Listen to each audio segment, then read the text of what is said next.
With your leave, Acting Deputy Chief Justice, can we ask the Registrar Clerk to call the case, please?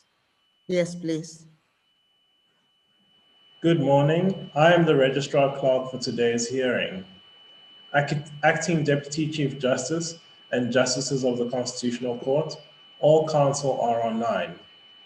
I call the matter of Gedleyihlekisa Zuma.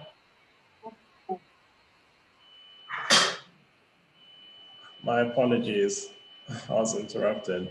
I call the matter of Gedleyihlekisa Zuma, an Office of the Public Protector and others, for hearing. Counsel are now requested to place themselves on record. Acting Deputy Chief Justice, members of the court, my name is Camille Premed from the Joburg Bar, and I act for the third respondent in these proceedings, the Economic Freedom Fighters. Acting Deputy Chief Justice. Thank you, Mr. Permit. Acting Deputy Chief Justice, Justices, I appear together with my learned friend, Mr. Cohen, on behalf of the sixth respondent, the Democratic Alliance. Thank you, Mr. Bishop. Acting Deputy Chief Justice and Justices of the Court, I appear on behalf of the eighth respondent, KSAC. I am Advocate Mutlasedi. Thank you, Ms. Mutlasedi. Acting Deputy Chief Justice, my name is Murray Hawthorne, Weber Wenzel Attorneys. I appear for the seventh respondent. I just want to explain that we intend to abide the decision. I should have filed a notice to that effect, but it was an oversight on my part not to do so. Thank you, Ms. Hawthorne. And I would therefore request to be excused from the proceedings at the appropriate time. Thank you, Mr. Hawthorne. It's Hawthorne, H-A-T-H-O-R. Spell that again for me, Mr. It's Hawthorne. H-A-T-H-O-R-N. Thank you very much.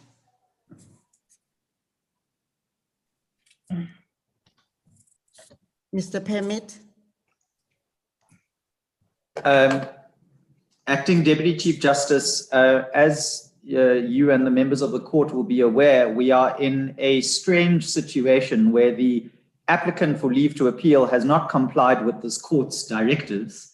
No record of appeal has been filed, and in consequence thereof, no heads could have been submitted either by the applicant himself and certainly not by the respondents.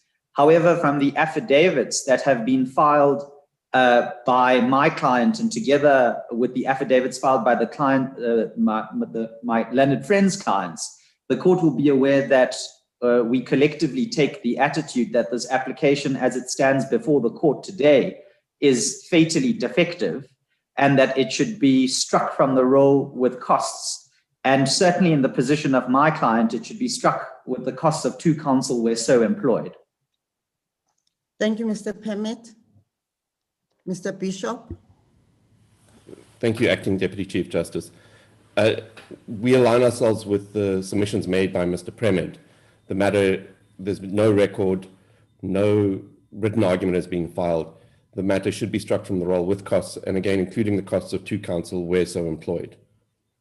Thank you, Mr. Bishop. Ms. Mutlasedi.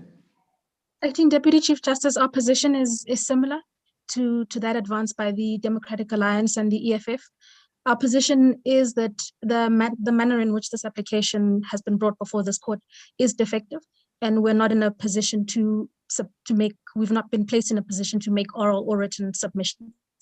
And we agree that it should therefore be struck from the roll with cost of two counsel. Thank you, Ms. Mutlasedi. Mr. Hawthorne. Well, Acting Deputy Chief Justice, our position is that we abide the decision of the court. Thank you. The court will adjourn for a few minutes. As the court pleases. As the court pleases. As the court pleases.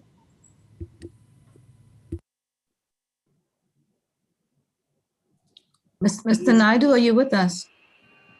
I am with you, Justice Theron. Are you able to take all the judges into a separate room, please? I can do that, Justice Theron. Thank you, Mr. Sine, Mr. Naidoo.